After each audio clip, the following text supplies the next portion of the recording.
Bismillahirrahmanirrahim. Bismillahirrahmanirrahim. Let's get started. So, इस session के दो main objectives हैं, and that is basically we'll go over some case studies, or I want to give you some high-level demonstration of Azure Data Services. Okay. So let's take a look. I will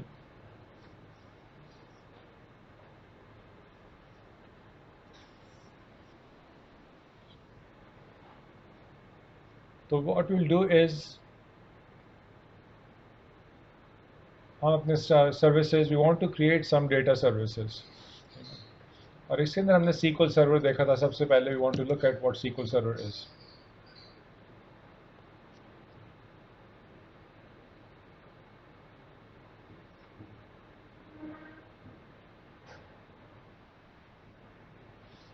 I want to create SQL Server. So yeah. Azure SQL. Azure SQL.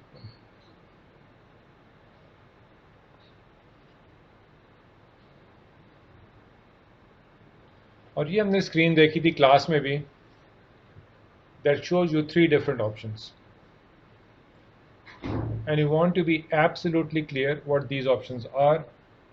Again, ये है native database. और इसके अंदर you can see it tells you it comes in hyperscale. We haven't really covered hyperscale. And also serverless option. And let's take a look at that. So this is the Azure SQL. और इसके लिए we should know the motivation, right? The motivation was for new development purposes, right? When you're doing brand new development, cloud native development, we want to use this option, Azure SQL. We're going to the database server. So we should know, we need to know why we are picking this one, why we are not going for these ones. Okay? And we'll touch today on the elastic pool, which is very, very important to understand the costing and how this thing works. So I'll create a database server for this one, for the Azure SQL native database.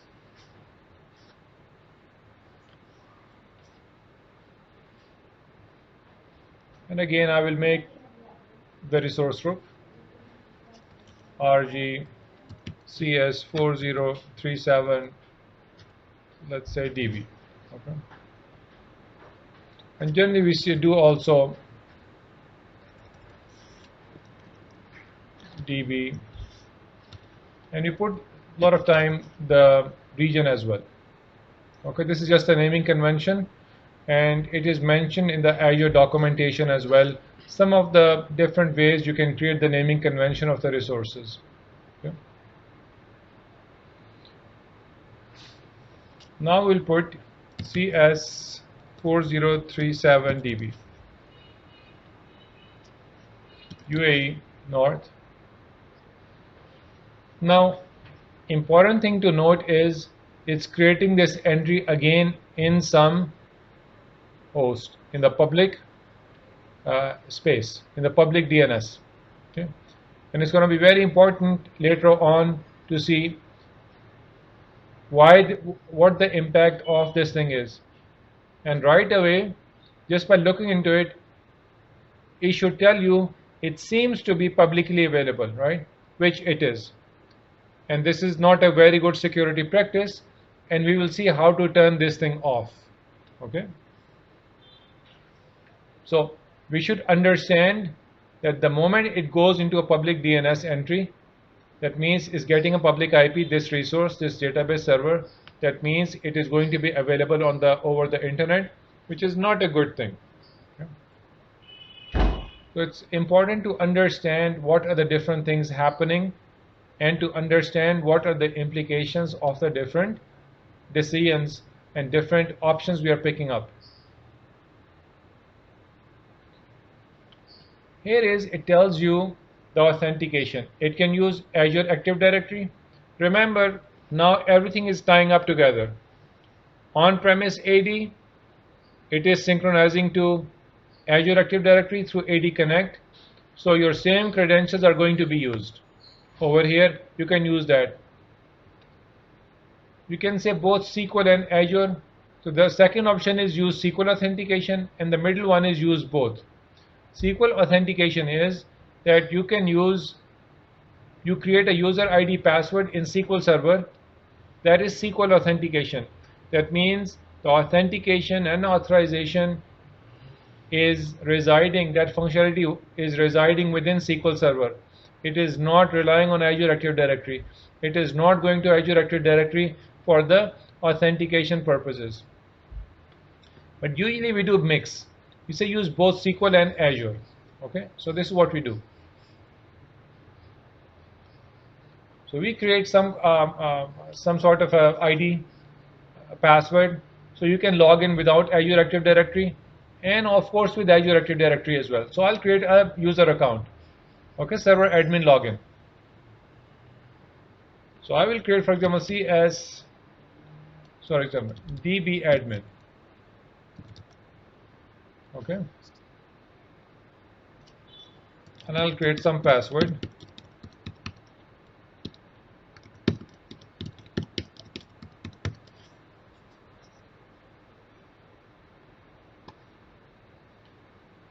And it tells you that you can select, since I have selected this option, which is Azure AD authentication, it says you can pick an administrator from your Active Directory, which is a very nice functionality. Okay.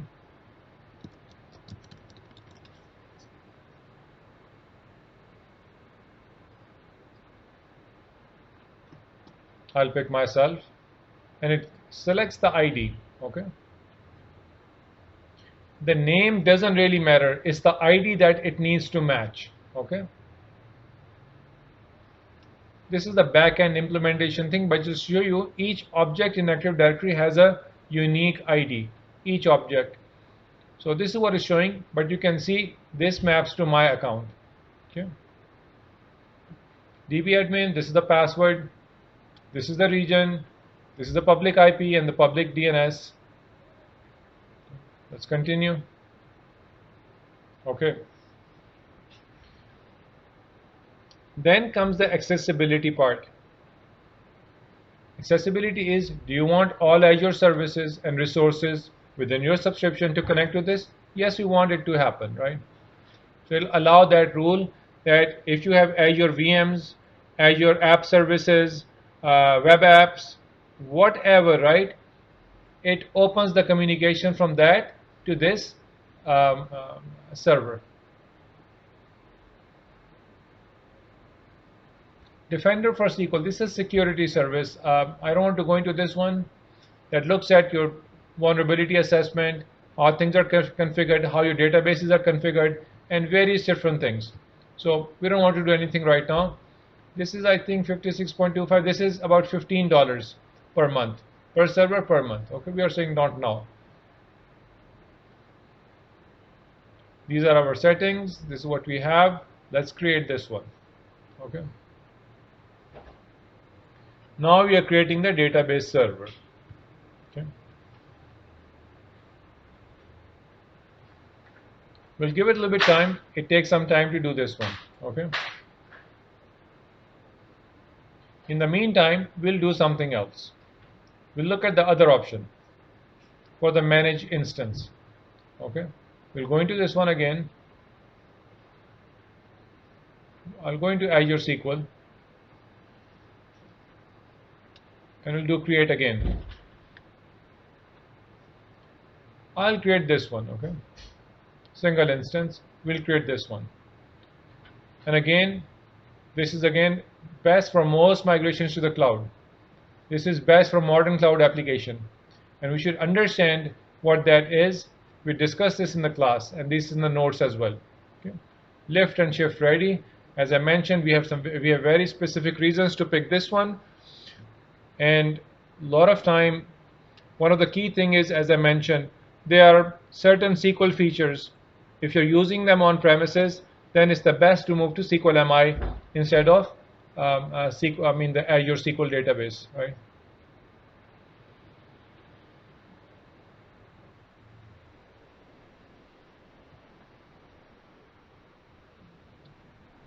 फिर से repeat करना.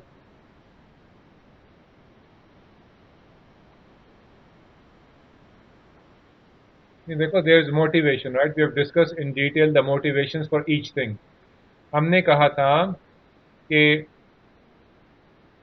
when we are trying to move from on premises, you have three options. First option is Azure SQL database, Azure SQL, which is a native database. Second one, then we have Azure SQL virtual machine, which is the IaaS option. And then we have the option of SQL managed instance. And each one has pros and cons, and we have specific reasons to move to each one, right? And we need to understand that. So when you're trying to migrate, you can migrate to anything, and we want to migrate to the best possible option. Okay. So again, we go into this one.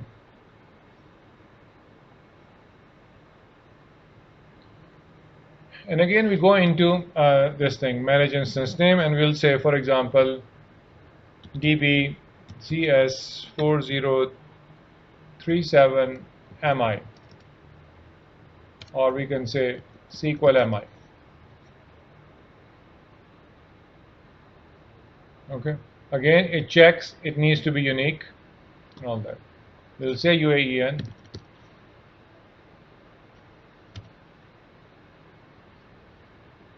Now, here it is asking upfront what the compute is, and that should match what we have covered already in the class, because we are saying it is just like on premises, but there's a compute behind it.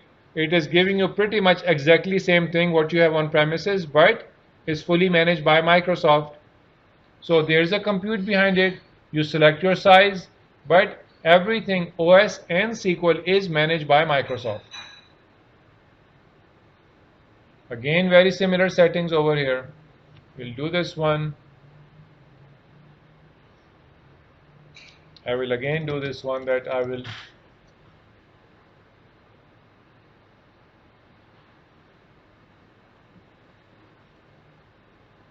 now. Interesting part in this one is, I don't know if you guys notice, I will put db admin again. In this one, it is saying your password must be at least 16 characters in length. Okay.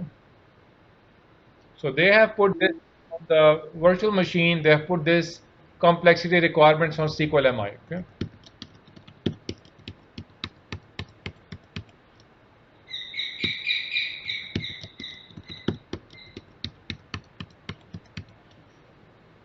So I put this one. Okay. I put like a little bit longer password.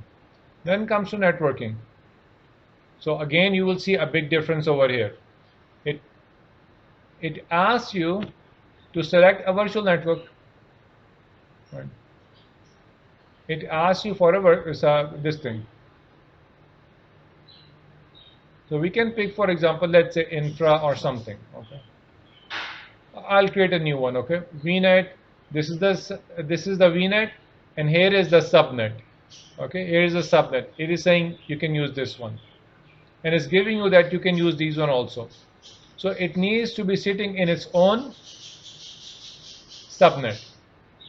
So it is saying these ones are ready to be used, these ones are ready to be used, or you can create a new VNet. This is fine as well. We can do that. We don't do that usually in production, but we can do that. Why we don't do that in production? Because we want to control the VNet address space. Why we want to do that? Because we will be doing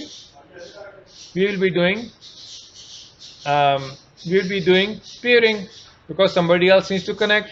If you move this to a different VNet, if you need to move this to a different VNet, we must do peering. We must do peering, right? So be very careful on this one. When we say VNet, we should be very clear about our understanding of these things. Okay. Let me see. I need to really shut this down. Okay. So understand, if I create a new VNet and all my services are sitting over here in my other VNets, for these guys to be able to reach these, I must do peering. Okay. And so if I go over here, okay, you will see it's telling all this. And one thing you will see is it did not ask me for the address space. See, all those things are coming into the picture what we have learned so far. If it's going to create this automatically and it's going to pick the address space automatically, it is not letting me do this one, right? That means I might not be able to pair. So usually we do not do this. Okay? So we always do that, we pick something. So usually what will happen is I will go back over here. I will duplicate the tab. And usually you want to open multiple tabs over here, right? So you see the configuration and everything. And if this दूसरे tab के अंदर what I will do is I will go back and I will look into my virtual networks. And you will see this is what I have. And these are the subnets. And this is what it was showing, right? So what I can do is I can say subnet and I can say snet SQL mi. And what I can do is I can say these are my address spaces, okay? So I can pick, I have 10.02 this one, 10.1 is gone, 10.0 is gone, 10.1 is gone, 10.2 is being used. Let's see if we can use 10.3. 10.0.3.0/26. I'll use 26, okay? So 64 I can, maybe 27 I can use. I don't want to give it this much, okay? Or even I can use this one, 10.2. The first two segments I'm using for containers maybe, and this one is 0, 32, and then 64, okay? So it's very critical to understand the boundaries, what the boundaries are, okay? So for the 32, the boundary is 32. This one 0 to 31, 32 to 63, then 64 to 92, 91. For this is for /27, right? Because in each segment you have 32 IP addresses. So when the segment size is 32, the boundary is 32. You must be at the multiples of 32. Okay. This is one of the question on the quiz, in which I asked you for the the address ranges, and a lot of people got it wrong. I explained the boundary part, and I had covered that in the original lecture also, where the boundaries are, but I think most of people forgot. So you must be at a proper boundary. If I'm using 26, right, then the boundary is 64. I cannot start this one at 32. Okay? It says you cannot do this one. You either do 0, this is 64 and it's overlapping. Next one is 64, right? This one is fine. Or then I can go to 128. Right? This is fine. And then the next one is 192. So the boundaries for /26 are 64 base, because each segment must be 64. So the segment where you're starting from must be a multiple of 64. You cannot just start from anywhere. So if I'm doing 26, I will be at the 64. Okay. And now this one is 0 to 32, 31, 32 to 63, and then I have a /26 block. So I go 64 to 127.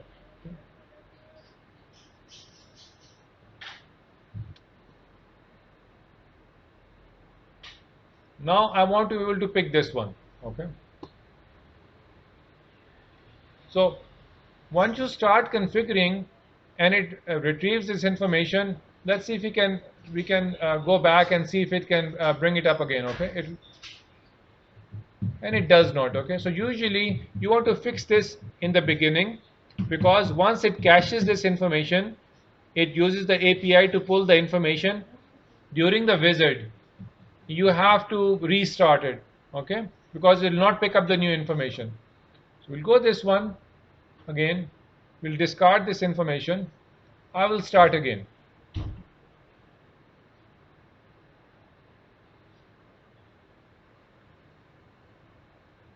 Am I?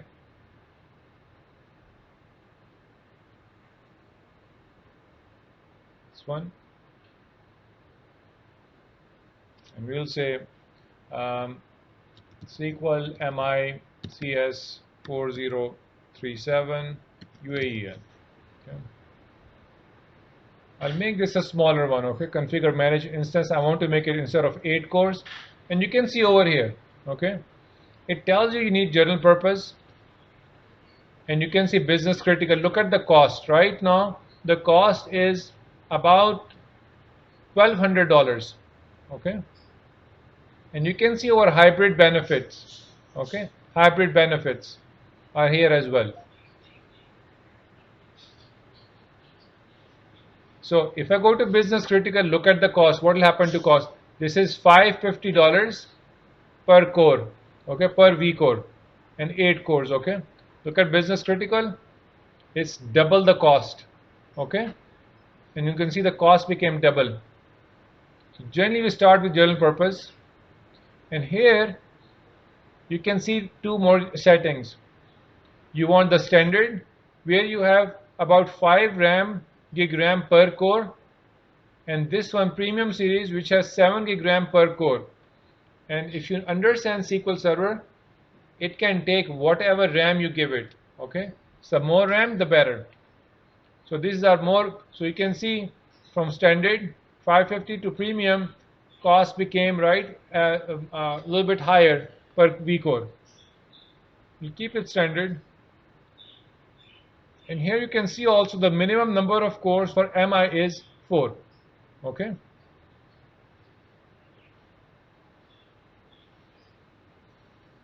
And here are this licensing, pay as you go, and Azure hybrid benefit. I've told you guys, AHub benefits, AHB benefits, Azure hybrid benefits are similar to what we have in industry. Bring your own license. It is saying I confirm that I have a SQL Server license with software assurance to apply this Azure hybrid benefit for SQL Server. Main thing is this one. Software assurance is an item in licensing that says allows you this hybrid benefit. No need to go into this one. Main thing is I have an existing SQL Server license. That is a main thing to understand. And here's the backup, right? And here is what we studied in storage. It asks you what kind of storage you need for the backup database backups. GZRS, right? GRS, ZRS, LRS. Okay, and we should understand these things, right? We covered that in the storage. So all that knowledge is coming into over here for you to understand. So you can say I need zone redundancy. That's more than sufficient. 3 copies in 3 different data centers in a single zone. Maybe that's fine. Okay.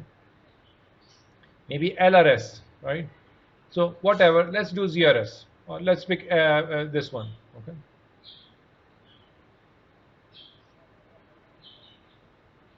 I'll again do this one. I'll again do this one.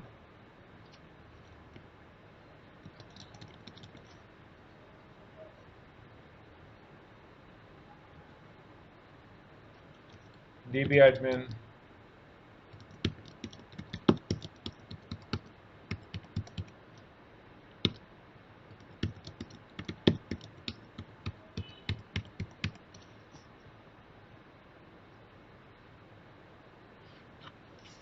Now, again, I told you, should I pick what it's giving me to create a new VNet?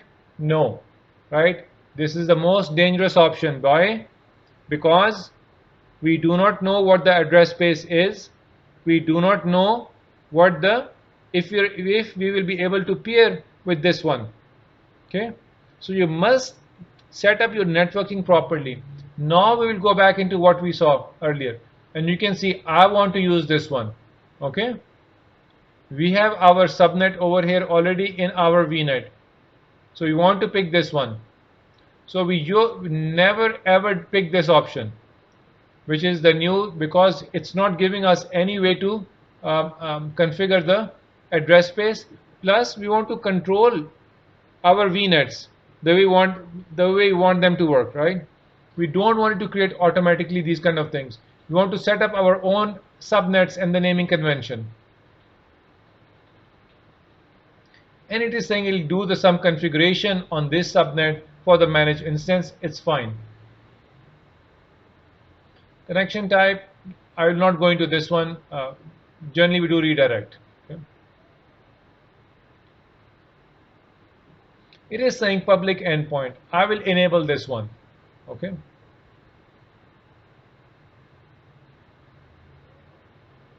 And I will do this one also to show you the connectivity. We don't do this one. We usually disable the public endpoint. Okay. But just to show you.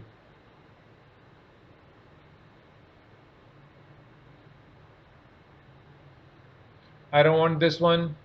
I don't want this one. Everything is fine. I will leave everything as is. And here's the geo replication. I will leave everything, right? I don't want to go into these kind of settings right now.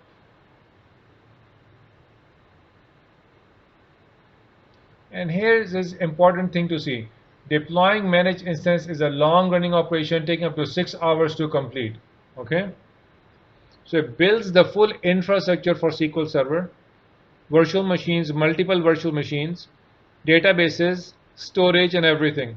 So it's just like deploying, but it does everything automatically for you, and it gets managed by Microsoft. Okay, I'll create this. I'll let it run. Okay, but it's a very long operation, which is fine. We'll start.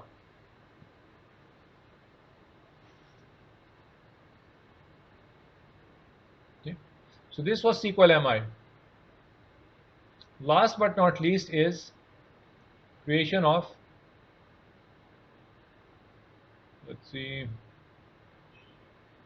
we'll go back into Azure SQL. And here is the server that we created. Okay, resource type is SQL Server. This is the native database is ready. Okay, this is the name that we gave it. Naming is not appropriate. We should have said DB server, not DB, because it seems like it's the name for the database. Here's the name for the database server. Okay, it's showing you the resource type is SQL Server. When you do create, the third option, it is this one. Okay, and you can see that I've told you guys SQL Server 2022 developer. The developer version is same as enterprise version, exactly same as. So what is the difference? Who will tell me what the difference is for the developer version versus enterprise version? I've mentioned this in the class. As I've mentioned, it's the same thing, right? It's exactly same thing. The difference is in the licensing. You cannot use this developer version in production environments. That's the only difference. So you can download and play with it, and you can see all the enterprise features on SQL Server. Okay. So we can do this one.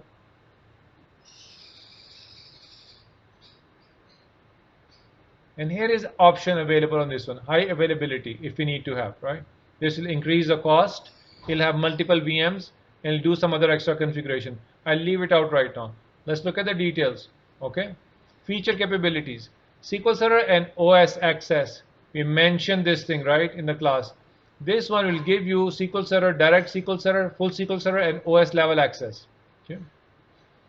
It says full administrative control over the SQL Server instance and underlying OS for migration to Azure. And we should know very specifically what are the specific reasons we want to have this one. Okay? We want to be very, very clear why we want this option.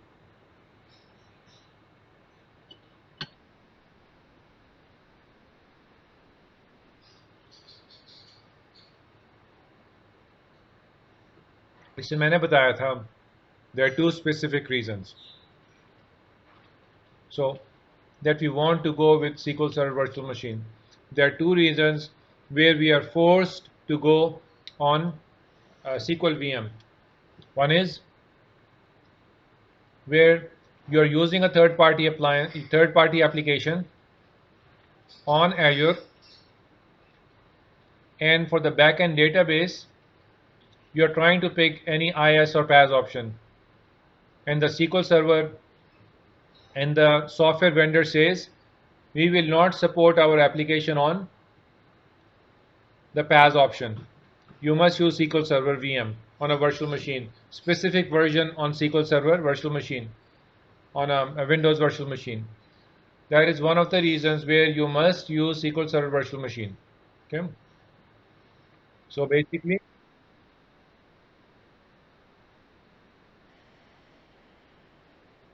नहीं मैंने compatibility की बात नहीं की, right? I'm saying they will not support their application on PaaS, SQL PaaS. So you're forced to use SQL VM, right? We are not discussing the compatibility part right now at all. I'm saying what are the reasons for using SQL Server Virtual Machine, right? Second option is, second reason is where you need to install some software to use SQL Server functionality. For example, इसकी मैंने बड़ी specific example दी थी. Specific example दी थी कि when you are using SQL Server free text search, it does indexing. So if you look at it over here, SQL Server free text search.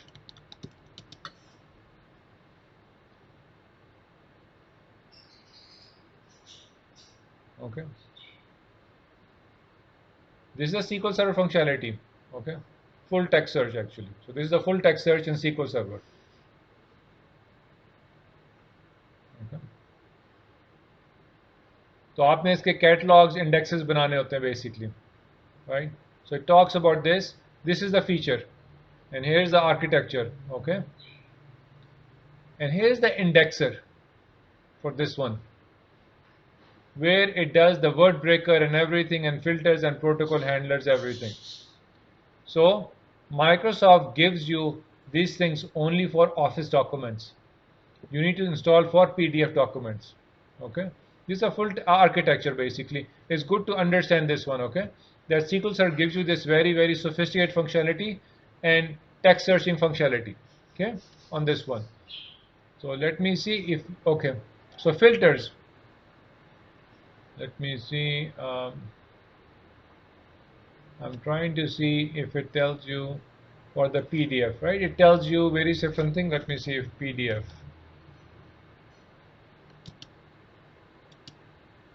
Okay. Okay. You can see the filter must be to document type, doc, PDF, whatever it is, right? Filters for search. If you go into this one, it tells you that it will tell you over here that you need to install. Okay, install filters. SQL Server install its own XML and HTML filters. In addition, any filter Microsoft proprietary formats are already installed on the operating system, are also loaded by SQL Server. Okay. Now you need, let's say, something else, non-Microsoft filters. You must manually load them into the server instance. Okay. So this is where you need operating system level access to install them and load them into SQL Server. Okay, non-Microsoft filters. And for this thing, you need to use OS level access. So to again sum it up, if you need to install any software on the operating system to use SQL Server functionality, you must use SQL Server virtual machine. Okay. And the specific example is free text search. The search option, the search functionality in SQL Server, where you need to install filters for non-Microsoft documents. Okay. And you can go into this one as well and take a look more. Go deeper into this area what to do. So we do this quite a bit, right? And you can take a look what is available, what not. And you can see also over here, okay, installing new ones. So you need OS level access. You can see it tells you need to put this DLLs over here and whatnot, okay, and you need to do these ones. So when you need to do these things, you need OS level access, and for that the only option is SQL Server Virtual Machine. Okay. So again, to sum it up, if you need OS level access to install anything, any software, to enable SQL Server functionality, you must use SQL Server Virtual Machine.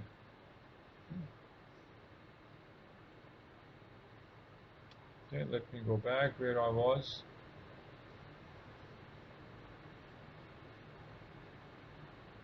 Okay, so that's why we need SQL Server Virtual Machine.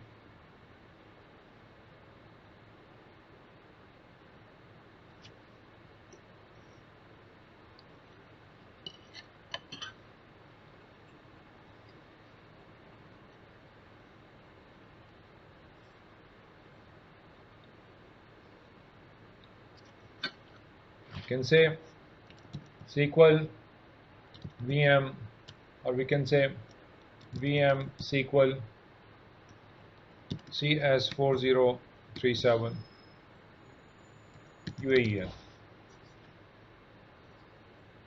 We don't want any redundancy. I'll leave it out right now. I'll leave out everything, and we're using this one. Okay. And I can pick, for example, if I want to do it for production, I can see. Let me see if I can. Anyway, I'll keep it this one.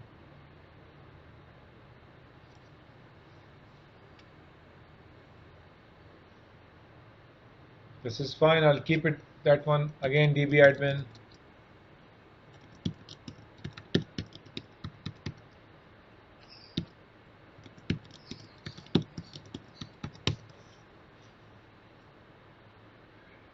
So now I'm saying public inbound ports 3389. This is for the remote desktop services. It's fine. I'll just leave all the settings. Okay, here you go again. Azure hybrid benefit. This option, as I've mentioned, is not available on any other cloud. Okay, you can check it out. You can say, and you can confirm this one. It does not check that you have, but we have reports in the backend that this is checked against licenses, and it tells you also, it tells Microsoft also whether this customer has actual licenses or not, right? But generally it's not a big problem.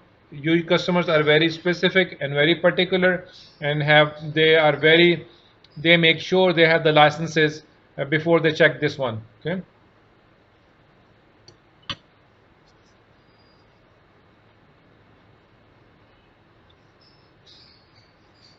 Okay. I leave out everything right now. I don't want to do anything over here. Again, the networking part. I want to go back to this one, and I want to do, for example, it says, nice thing you will see over here is it does allow you to modify subnets. It does allow you to create new VNets, whereas in the MI we had to restart once we had So these are small quirks in the configuration, minor thing, but it makes it easy, right? I don't need to restart anything. I will put it in this one, and you can see that MI subnet is grayed out. It says you cannot use this one. Once you pick something for SQL MI, you cannot use it for anything else. Okay? I'll put it in this one. Public IP, that's fine. We don't usually put public IPs, but I'll keep it over here. Okay? I'll keep everything over here. I'll keep everything over here.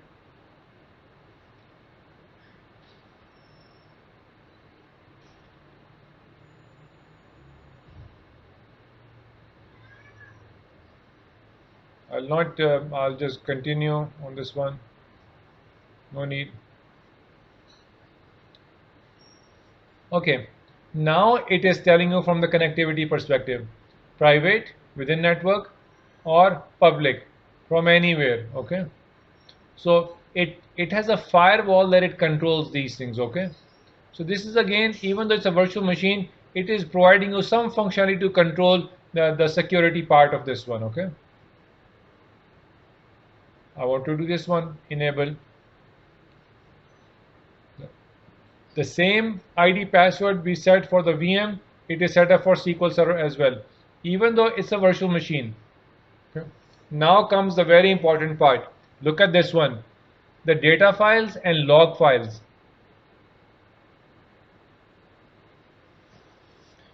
And this is the SQL Server, the architecture that I talked to you briefly. How does these things work? Data needs to be separate, log needs to be separate on a separate drive, okay, and you have also temp DB on a separate drive, okay. So you must use separate files for each kind of files in SQL Server, because you don't want to have conflicting IOPS, input outputs, for different files on the same disk. It destroys the performance of SQL Server or any database server or any application that has multiple processes writing to files. You must use separate disks, okay. This is one of the biggest performance killers in database servers if you're not using separate files. Another very important thing is number of files, okay. This is generally based on the number of cores. Why? Because if you have two cores, you can have two threads who can write to the files simultaneously, okay. So separate files, you can do this one. Also, the files have auto growth. These things should be all covered in the database class. These are very, very important concepts to scale and configure databases. How does database configuration works? How does IOPS work? What the relationship of cores to files? All these very important things, okay? And when you're working with database files, you can see initial size. So you don't want to create massive files.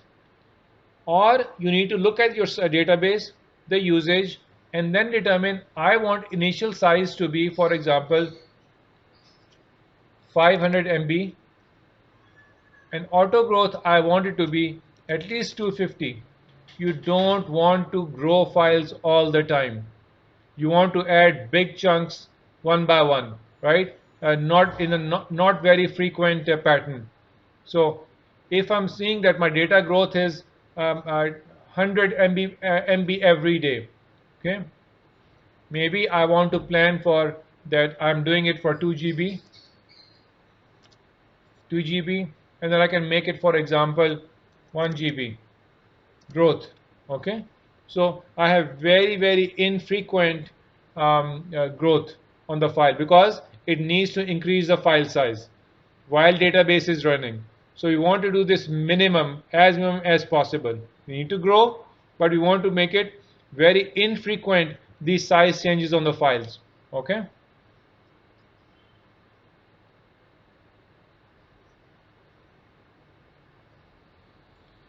So then there are certain settings, okay. Again, these are all should be a refresher.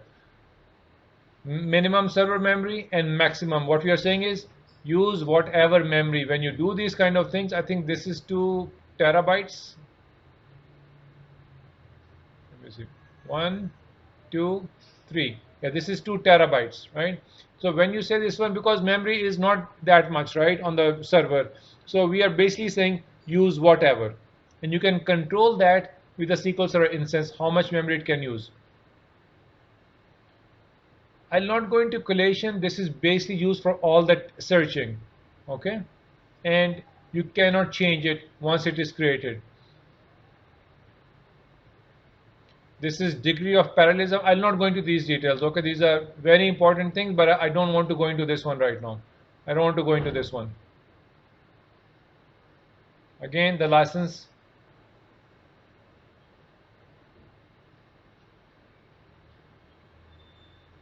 Maybe since I've configured, I will leave this one. And here is, even though it's a virtual machine, you can see it is giving you the backup option and enabling the services for backups and all that.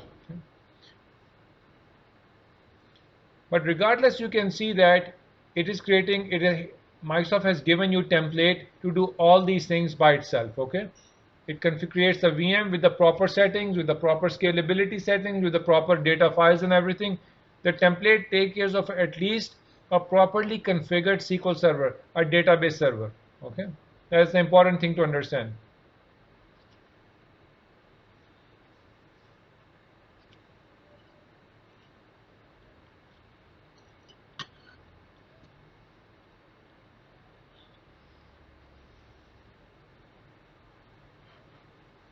I'll go into this one.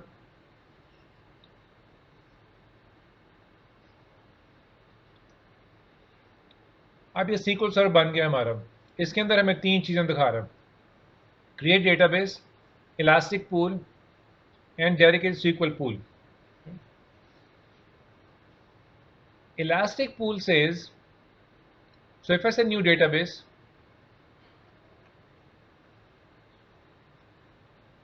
database name, I can say DB app1. This is a database for app1, for example, right? I'll not go into these settings. And you can see it's asking how much compute you want to give to this database, not to the database server, to this database. And it's giving you this one. Okay, let me see if I can put something else. You can see the cores, what you're controlling over here. Okay, and what is the maximum database size for this one. And here you can see different kind of its criticality. Here, the general purpose says it's a serverless compute. Okay, so most budget friendly. What is serverless? We discussed this one, right? You do not pay for the compute.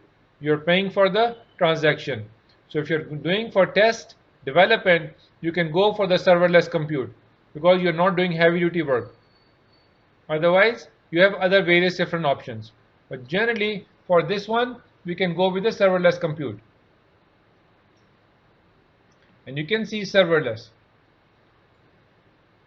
Build per second based on vCore use. Compute resources are auto-scaled. So this is what you can do. Okay. This one is build per hour based on vCores configured. Build per second based on vCores used. Every second, how many vCores you're using based on your data, based on your transaction, it's going to charge you for that one. Okay.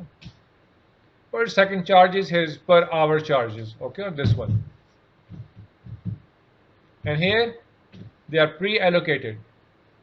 So this is what we have discussed already, and you can see it's telling you that your vCore per second charge cost is this much. Okay, which is very, very minimal.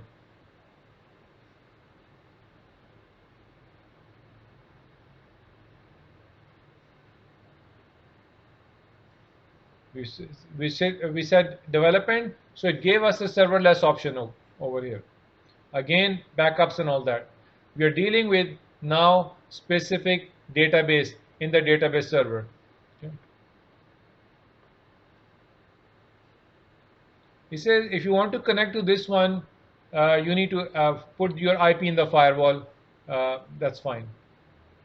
I'll not go into other configuration. That's fine. I don't want to go into anything else right now. Let's go and configure this one.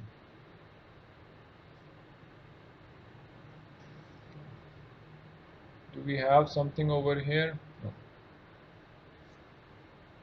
Now, what is elastic pool?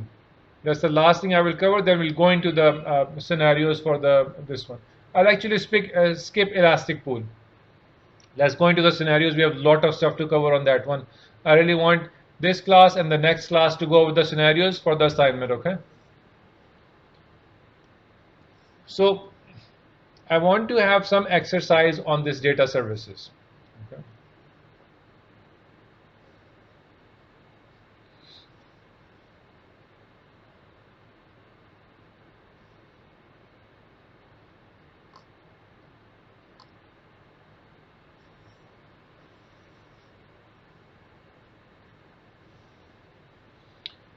This is all from what we have covered already in the last couple of classes.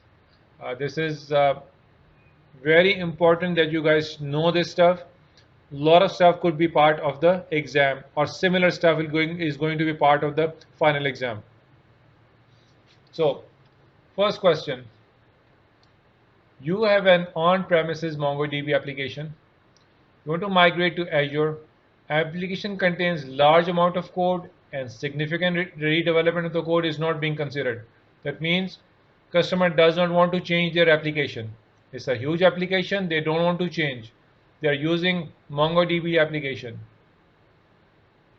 Also, you need to use these two features, global distribution, automated failover. What you should use? Can anybody mention what services from Azure we should use?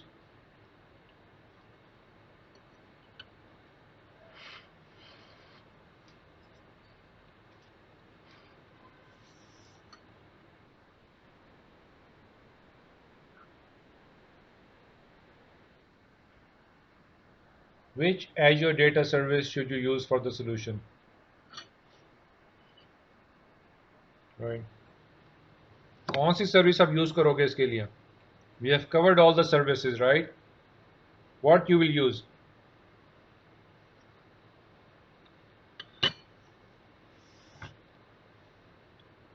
We have covered. Let me just refresh you from the notes, right? You should know this. We have covered twice in the class already.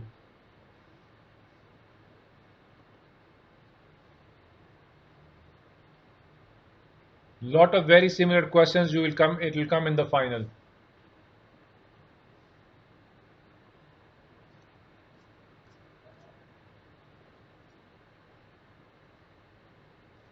So first of all, we know it will be something from over here, right? One of these things. From this one, right? Now in this one,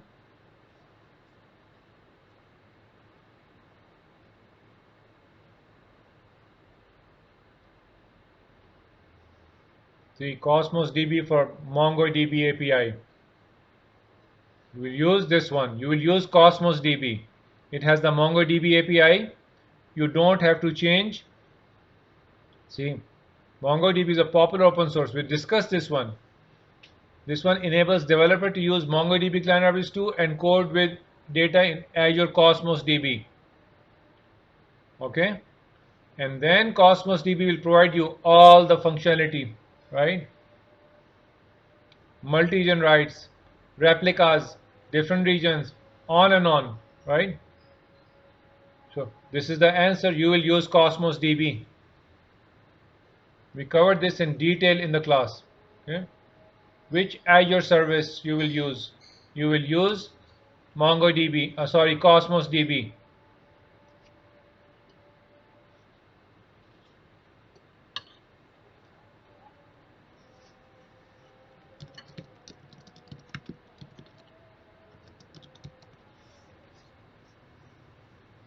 Second one, you are designing a database solution in Azure.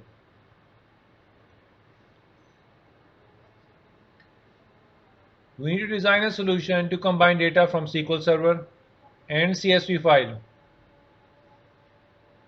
The solution must aggregate values and save the result as a JSON file in Azure Storage account. What should you recommend using to combine, aggregate, and save the data? What is this scenario in a database services world, in the data engineering world? What is this scenario?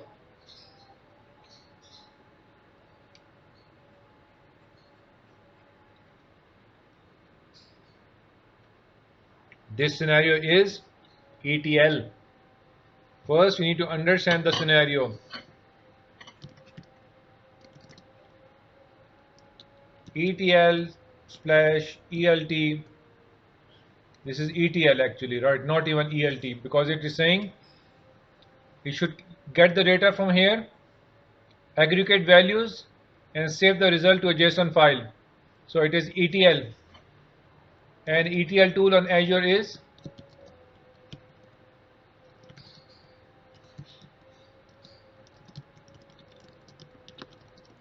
ADF as your data factory.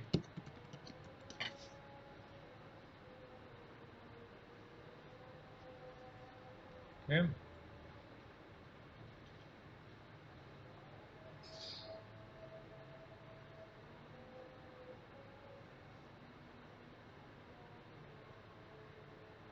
So we discussed in detail Azure Data Factory.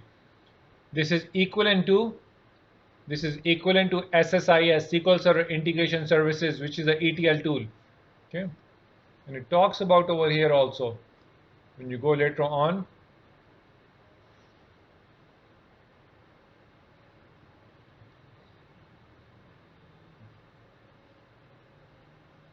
I think it's in the other slide deck. Anyway, yeah, it is in the other slide deck. I will show you that one as well.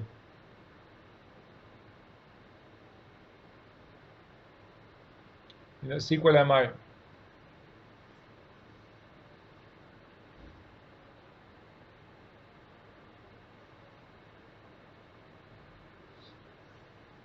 Okay. SQL Server Integration Services, Azure Data Factory, and it can do SSIS as well. But main thing is, for SSIS, you have ADF. We discussed this in complete detail in the class as well. Okay. This is ADF.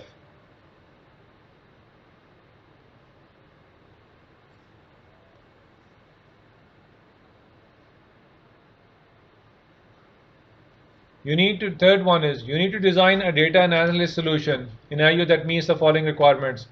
Allows for data transformation, links data to Microsoft Power BI, performs near real-time log analysis. What service? Okay, that allows you ETL, link to data Power BI, and links real-time analysis, near real-time analysis. Okay, we discussed this one as well. Okay, here is the answer to this one. Azure Synapse Analytics, integrated end-to-end analysis, pipeline, SQL, Apache, Spark, Data Explorer, so on and so forth. Right? This is precisely what gives you all of that functionality. Okay.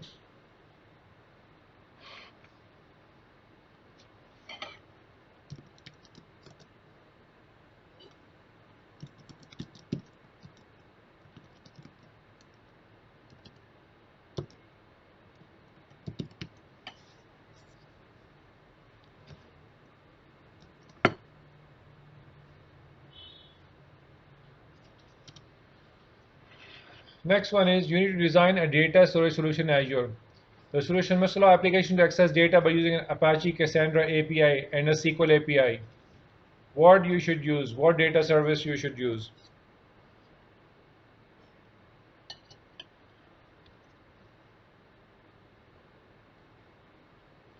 Again,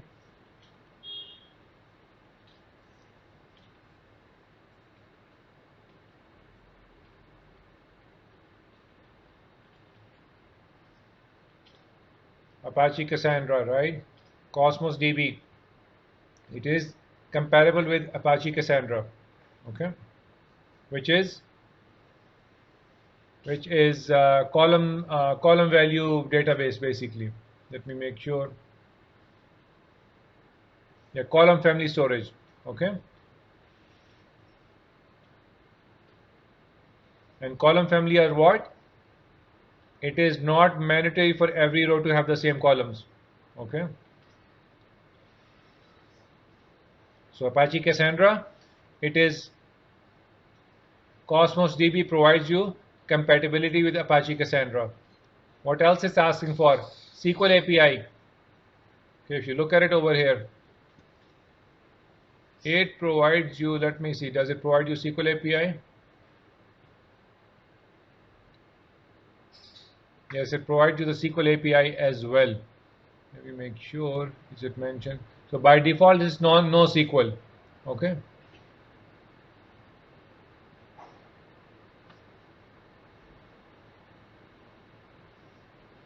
Okay. Uses SQL syntax to work with the data.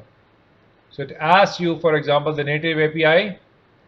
It gives you SQL constructs, SQL Server, SQL compatibility to work with the NoSQL databases, right? So this is what we need. Next,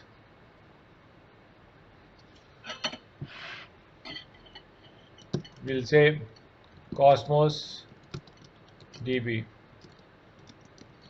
API for NoSQL and API for Apache Cassandra. Okay. So we need to understand these high level things, that Cosmos DB is the one that provides you this functionality.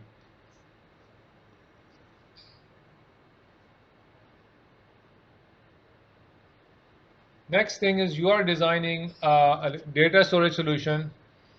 Let me just do the page break.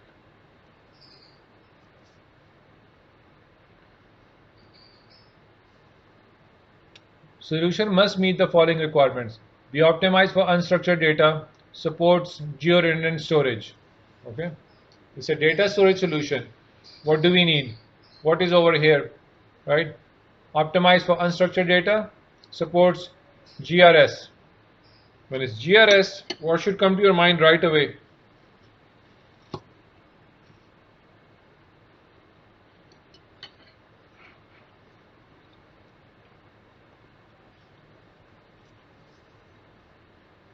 This is, again, straightforward.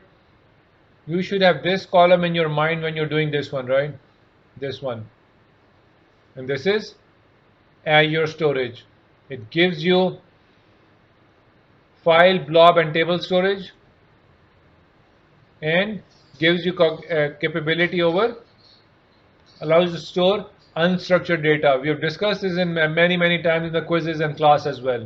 Okay, and gives you this much, right? Pretty straightforward. It's a data storage solution. Okay.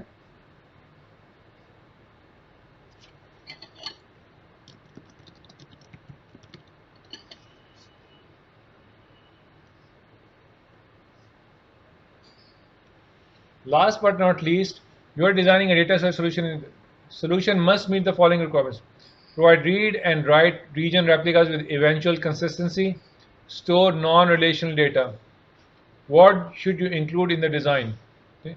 Data storage solution in Azure. Read and write region replicas with eventual consistency, that it is being written, and store non-relational data. Okay. So this one is, again, what is this thing, right? That means you're reading and writing and they will eventually become same. That means seems to be read and write region replicas with eventual consistency. Okay, this is again some sort of we have storage solution and non-relational data, right? What is it over here? Give me 1 second.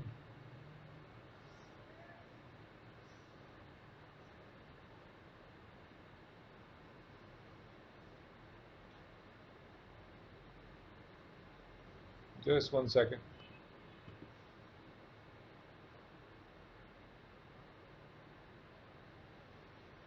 So this one is when you're doing non-relational data. Okay, what you're using, and this one is only available where you have region. In each region you can write as well, and behind the scenes is doing replication of all the data. Only one service allows you to do that. Okay.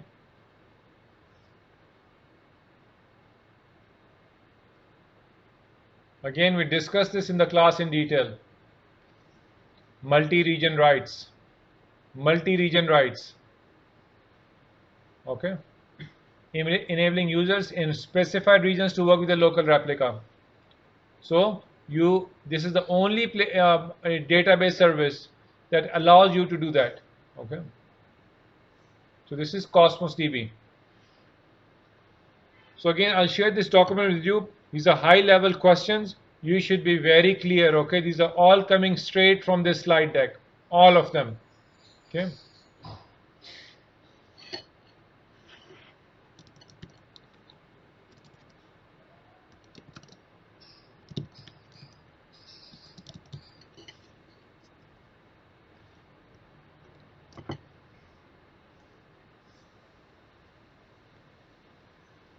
Okay, last but not least, I want to go over a small case study.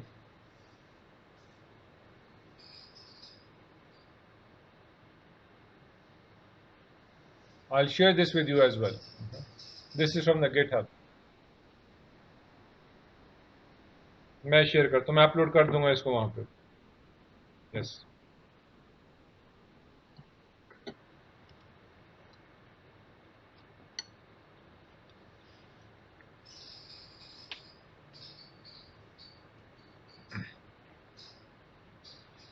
You will have something like this on your assessment, something similar.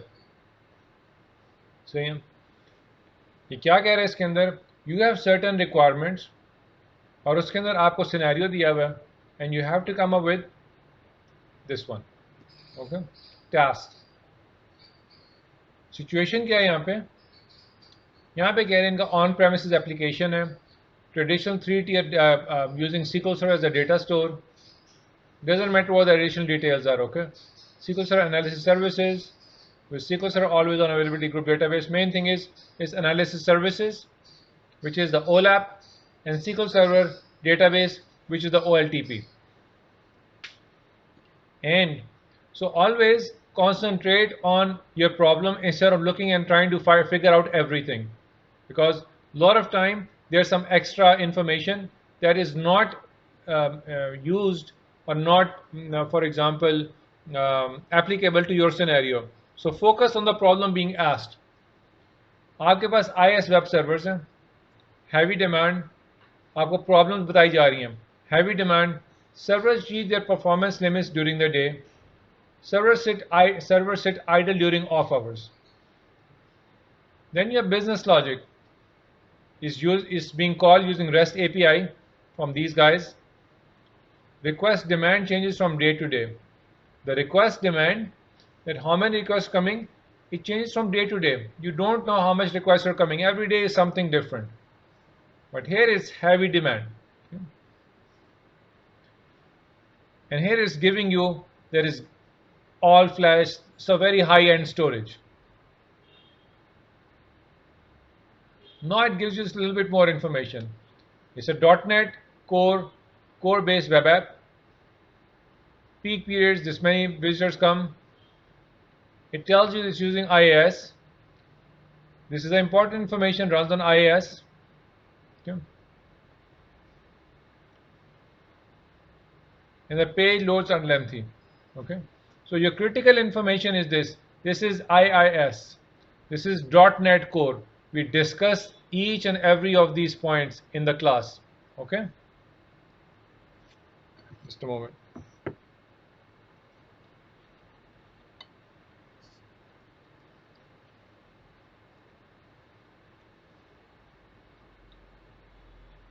Wait times have been very long.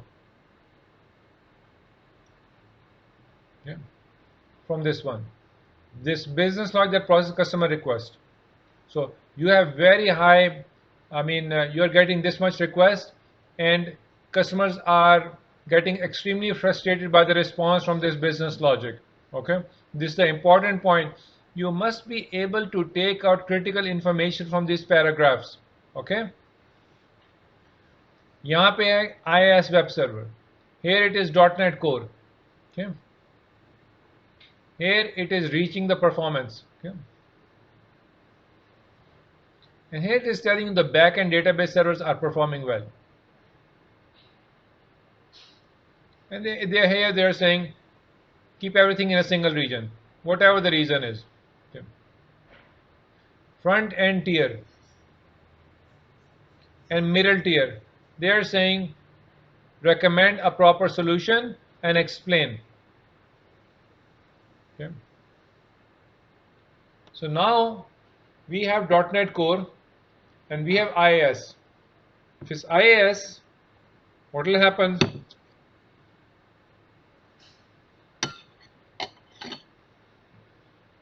Important point to understand is, and key takeaway is, that if it's a .NET Core based application, it can be hosted anywhere, either Windows or Linux, right? because we discussed in the class that's the main benefit of .NET Core. So that should tell you that IS Web Server, and you should know also what is IS Web Server. There is a web server specifically or natively comes with Windows. So if this is a native Windows application, but it is on .NET Core, that should tell you it can go on Linux as well, on any other web server. This IS is no longer a concern, okay? Because this is .NET Core. When we said .NET Core applications can run on Windows as well as Linux, okay? That is one thing. So when we create the app service plan, so first of all, we would say what we want to do is we want to move this to web app, Azure web app. We need to do auto scaling. We need to pick the app service plan as .NET Core, and we need to enable auto scaling. Okay. Those are the critical decisions, and you need to provide the reasoning. Why not on Windows? Why on Linux? Right? Similarly, so this is the reason that from IIS web servers we are moving to these things. So if I go back on this one, and I have, let's see, app services. Okay, I do not have anything over here. Let me switch the directory.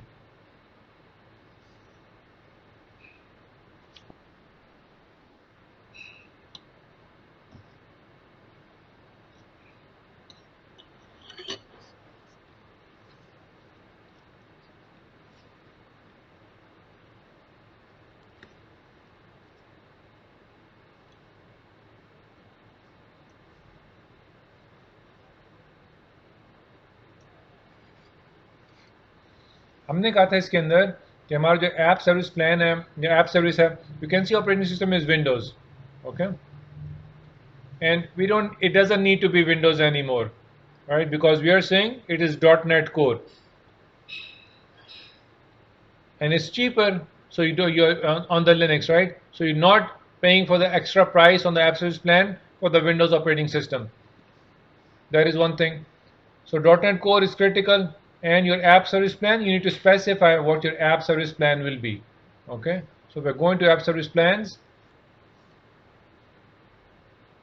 This is the plan.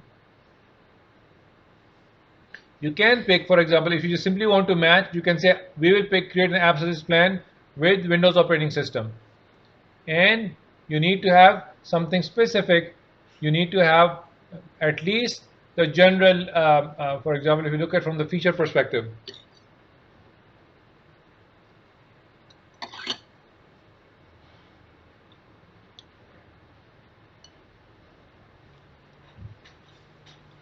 So we cannot use these ones.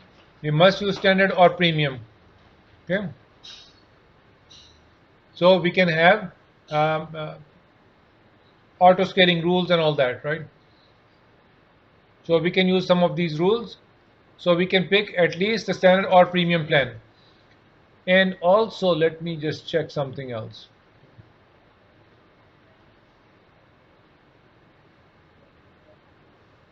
So we can take a look from this one. Let me see. Okay. So we go back to our study. So we need to understand where we'll move these to, what will happen, and then you have REST APIs. Okay, REST APIs, they are taking very long time as well. Okay, what would you do? Which Azure Compute Service would you recommend for the middle tier? Explain why you decided on your solution. Okay, again, this is not scaling well. When you talk about .NET Framework based business logic, that means you have code that is doing lot of time, a lot of heavy duty compute over here, it seems, right? You have 75 to 125 requests per hour. Here you have very heavy website, but you can see it's much smaller over here, but it's a business logic, so a lot of work is being done, but it is taking very long time. So again, you want to be able to say and you can say support requests are queued. So for you guys, for if you are looking at it, it's a REST-based API. That means it takes some time. So we can do something very similar over here as well. So over here, does it matter? It's a REST-based API, right? It doesn't really matter, right? We have, for example, we discussed that we can go into storage accounts and we have different things to use the REST-based API, right? If you remember, the blob storage uses REST API. So REST API is nothing special. It's just a way to call the functionality. So over here is a business logic exposed as REST API, and REST API is nothing special but over HTTP or HTTPS. So we want to do proper scaling on this one as well. So we can scale this one and do again auto scaling on this one. But maybe if you look at it, the requests are small, okay, but they take very long time. So over here, what we want to do is we want to create a different app service plan which is compute heavy. This one should scale because the requests are coming at a very high number. We want to scale it properly. We don't want compute heavy, but we want horizontal scaling. This is vertical scaling over here. Okay, so it's very critical. You have very small number of requests, but it is not scaling. That means the work being done is very high. So the burden is not on the web server. The burden is actually on the CPU, on the compute. So we do vertical scaling. Here the burden is on the web server. So what we do is we horizontally scale this one. Okay. So you need to be able to differentiate when they give you this information that what kind of scalability you need, and you need to use different app service plans for these two guys. Okay. So, and you need to be able to justify these points. Okay. So small request takes very long time. You need to be compute heavy. Here too many requests are coming, right? So you want to horizontal scale. Anyway, this is a high level idea. I'll give you the URL for this one as well. Take a look and understand. These are all, everything is coming from our notes, what we have covered already. Okay, but it's putting everything together, all the points. Okay. तो बस सही है इतना, ये database की information again I have repeated many things, very critical. या जो मेरे भी वर्ड डॉक्यूमेंट है ये भी मैं डाल दूंगा online. Please go over the notes, please read the description and the detailed on the web based on the links. Okay, you must understand the core concepts, right? Just like I have mentioned this over here. Again, networking seems to be a problematic area again and again.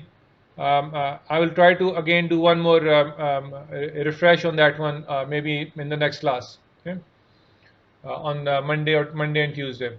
But ये मैं एक और study करूँगा. We'll go over the complete study, hopefully one or two more studies in next class on Monday and Tuesday.